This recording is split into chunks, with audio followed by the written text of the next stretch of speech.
Abakristaayo beetabye mu kusinza ku kkanisa ya St. Stephen e Luzira omulabirizi omulondo w'ennamirembe Rev Can Banja mwabasibulidde n'oluvannyuma agende mu nnyumba y'obulabirizi esangibwa ku kasozi Namirembe mu butongole. Banja mu kusiibula yeesigamye ku byawandiikibwa mwategeereza nti obusaabadinkoni abadde tayinza kubulekatayo.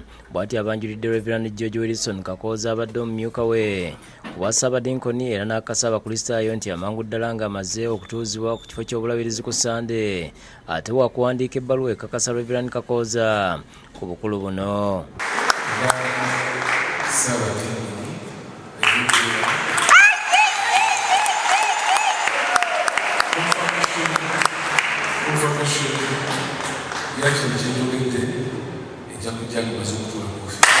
Ntuulira essanyu ly'amaanyi nnyo kuba Ssaabadinkoni gwatuwadde tubadde tutambula naye okumala akabanga era obusumba buno si bupya gy'ali era tulowooza nti byonna byalese bigenda mu maaso tujja kutambula naye wamu Mukama Katonda atulungamye tusobole okubeera nga tubimaliriza. Okusinza bwe kuwedde Banja ne mukyala we balinnya emmotoka batutte ku lutikko e Namirembe nga bawerekeddwako oluseregende lwa mmotoka z'Abakristaayo wakati mu kuyisa ebivvulu wakati mu namutiko w'enkuba abadde afudde mba.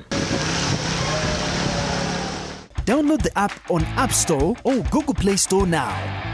Vision Digital Experience, the future of media.